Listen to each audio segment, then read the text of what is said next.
வணக்கம் நண்பர்களே, நம்ம இன்னைக்கு வந்திருக்கக்கூடிய இடம் ஒரு மிக அழகான இடம், அற்புதமான ஒரு திருக்கோயில் அப்படின்னு சொல்லலாம். இங்கே அனைவருக்கும் எல்லா நாட்களிலும் அனுமதி கிடையாது அப்படிங்கிற மாதிரி ஒரு போர்டும் வைக்கப்பட்டிருக்குது.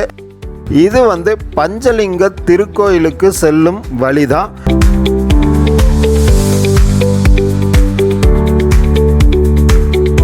இங்கே பிரதி மாதம் பிரதோஷத்தன்று மாலை 4:30 முதல் 5:30 மணி வரை மட்டுமே அனைவருக்கும் அனுமதி உண்டு. மற்ற நாட்களில் இந்த இடத்துல அனுமதியே கிடையாது அப்படிங்கிற மாதிரி கோயிலுடைய நிபந்தனை இருக்குது.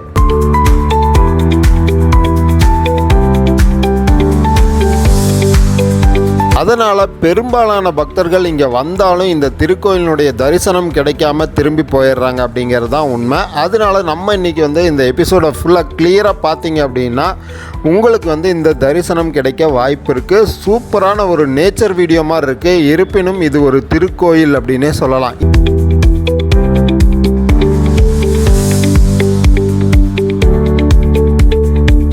இது எங்கே அமைஞ்சிருக்கு அப்படின்னா திருப்பூர் மாவட்டம் உடுமலை தாலுகாவை அடுத்துள்ள திருமூர்த்தி மலை பஞ்சலிங்க அருவிக்கு சிறிது மலை மேலே போனோம் அப்படின்னா பஞ்சலிங்க திருக்கோயில் இருக்குது. இங்கே 5 லிங்கங்கள் மிக அழகாக இருக்குது அப்படின்னே சொல்லலாம். இங்கே போனவங்களுக்கு தான் இதனுடைய அருமை என்னங்கிறது தெரியும்.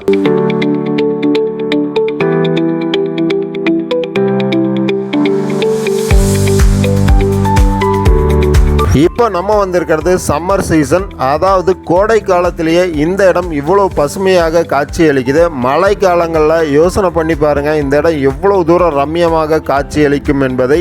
ஆனால் என்ன ஒரு முக்கியமான விஷயம் அப்படின்னா இந்த இடத்துக்கு அனுமதி மறுக்கப்பட்டுவிடும் மழை காலங்களில். ஏன்னா தண்ணீர் முழுமையாக சூழப்பட்டு இது முழுக்க தண்ணீர் போகக்கூடிய வழித்தடமாக இருப்பதனால் திருமூர்த்தி மலை அடிவாரத்திலேயே நமக்கு அனுமதி கிடைக்காது.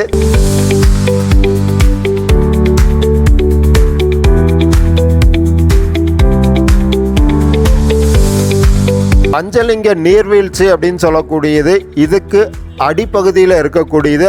அதை பற்றி நான் அடுத்த எபிசோடில் போடுறேன். அந்த பஞ்சலிங்க நீர்வீழ்ச்சிக்கே நமக்கு அனுமதி இருக்காது. அப்படி இருக்கும் பட்சத்தில் பஞ்சலிங்க திருக்கோயிலுக்கு கட்டாயமாக நம்ம வரவே முடியாதுங்கிறத தெரிஞ்சுக்கோங்க.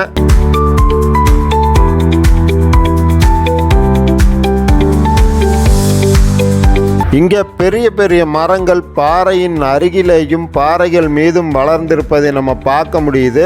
இந்த உயரமான மலைகள் மீது பாறைகள் மீதும் வழிந்து வரக்கூடிய தண்ணீர் பஞ்சலிங்க நீர்வீழ்ச்சிக்கு அழகாக செல்கிறது.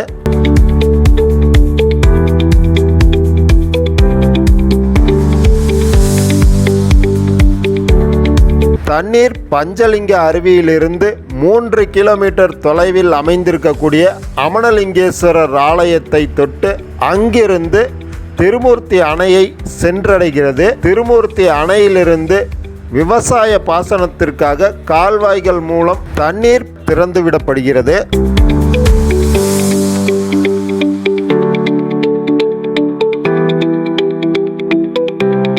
இந்த இடத்தை பொதுமக்கள் பார்வையிட குறிப்பிட்ட நேரம் ஒதுக்கப்பட்டதனால் இங்கே அனைவருமே பார்த்துருக்கிறதுக்கான வாய்ப்புகள் குறைவாக இருக்கும். அதனால நம்ம நீட்டாக இந்த காணொலியை காட்சிப்படுத்தியிருக்கோம். நீங்கள் முழுமையாக இந்த இயற்கையை ரசித்து பார்க்குற அளவுக்கு இந்த வீடியோ இருக்குன்னு நான் நம்புகிறேன். இது வரைக்கும் இந்த சேனலை சப்ஸ்கிரைப் பண்ணாமல் பார்த்துருக்கீங்கன்னா கண்டிப்பாக சப்ஸ்கிரைப் பண்ணி நமக்கு சப்போர்ட் பண்ணுங்கள். இந்த இயற்கை சூழலை ரசித்தபடியே பஞ்சலிங்க திருக்கோயில் வழியை தொடரலாம். இங்கே ஒரு ஃபேமிலி அவங்க குழந்தையுடன் ரொம்ப நேரமாக இயற்கை காட்சிகளை ரசித்தபடியே புகைப்படம் எடுத்துட்டு இருக்காங்க.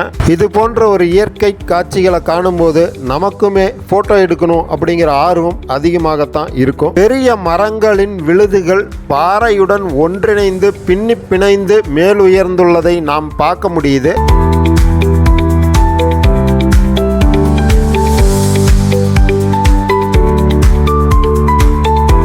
இங்குள்ள பாறைகள் ஒவ்வொன்றும் பெரிதாக இருப்பதனால் பாறைகளுக்கு அடியில் இருக்கக்கூடிய இடைவெளிகள் குகை போல் காட்சி தருகிறது அப்படின்னே சொல்லலாம்.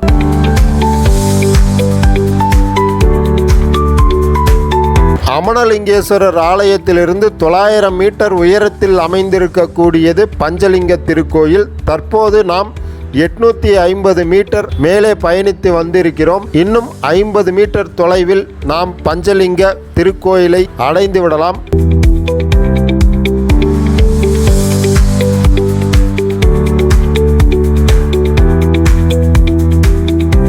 இது மலைவழி பாதை என்பதால் பக்தர்கள் அங்கும் இங்கும் சென்றுவிடக் கூடாது என்பதற்காக பாதையை வழிநடத்திட மஞ்சள் நிறத்தில் வண்ணம் பூசப்பட்டு கோயிலுக்கு வழிகாட்டப்பட்டுள்ளது.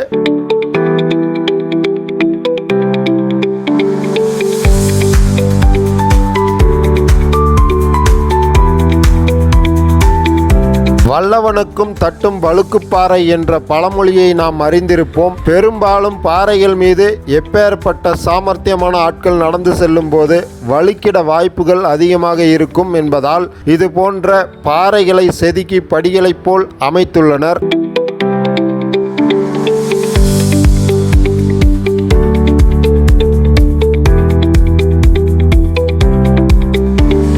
தற்போது பஞ்சலிங்க திருக்கோயில் அருகிலேயே வந்துவிட்டோம். சிறப்பு பூஜை நடைபெறவிருப்பதால் 5 லிங்கங்களையும் பூக்களால் அலங்கரித்து கொண்டிருக்கிறார் கோயில் பூசாரி.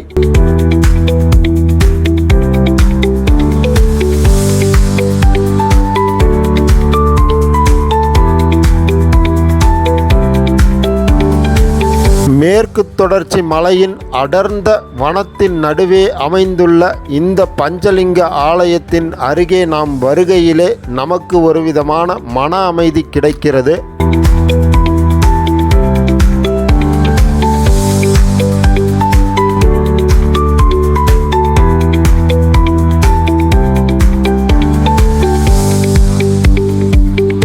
சில ஆலயங்களில் பக்தர்கள் தங்களின் பாவங்களை போக்கிட நதிகளில் நீராடி ஈர ஆடையுடன் வந்து தெய்வங்களை வழிபடுவது வழக்கம். அது போன்ற ஒரு அமைப்பு இத்திருக்கோயிலில் இருக்கிறது.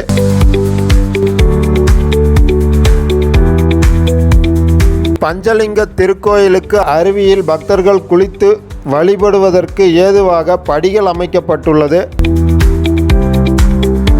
மேலும் பஞ்சலிங்க திருக்கோயிலுக்கு அருகாமையிலே அமைந்திருக்கக்கூடிய அருவியில் சிலர் நீராடுவதை நாம் இக்காணொளியில் காணலாம். இந்த அருவி பாறைகளுக்கு நடுவில் குகை போன்ற அமைப்பிற்குள் அமைந்துள்ளதால் இது மிக சிறப்பாகவும் அழகாகவும் தெரிகிறது.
समारोग्यदाः सिद्ध्यर्थं विषकाम्यास्तु सिद्ध्यर्थं लोकक्षेमार्थं कामयमानः अतिवृष्टिजनावृष्टिर्गतः मितवृष्टिप्राप्त्यर्थं वापीपूपनदी तडागादिषु जलसमृद्ध्यर्थं सस्यधान्यादीनाम् अभिवृद्धिसिद्ध्यर्थं त्रिमूर्तिस्वामिननुग्रहेण सर्वाभीष्टदाः सिद्ध्यर्थं भवाजदेवाजीवान् सर्वाजदेवाजीवान् ईशानाजदेवाजीवान् गणपत्यासनाम गणपतिमूर्तये नमः गणपतये नमः सांसं सुब्रह्मण्यासनाम सांसं सुब्रह्मण्यमूर्तये नमः सांसं सुब्रह्मण्याम नन्दिकेश्वरासनाम नन्दिकेश्वरमूर्तये नमः नन्दिकेश्वराजीवा शिवासनामादिमूर्तये नमः शिवामा महेश्वराम नन्दमेव विनायकमेव शशिशेखराम वामदेवाम विरूपाक्षाम नवर्तिनीम रामारजयम अंधकासुरदूतनाम दुर्गाधराम ललाटाक्षाम कालकालाम कृपानिधयेम भीमाम मृगपान्नीव जटाधराम लीलासवासिनीम गमतीम कठोराम त्रिपुरान्तकाम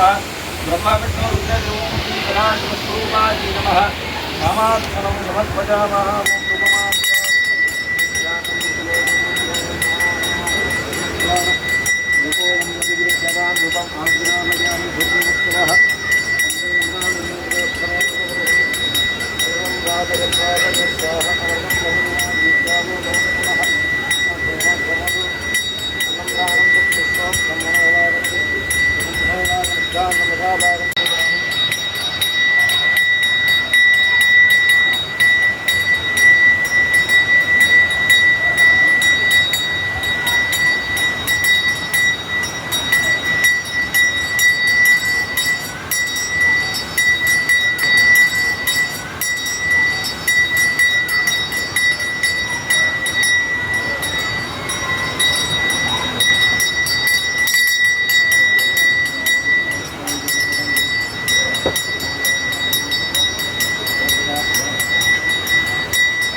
that side.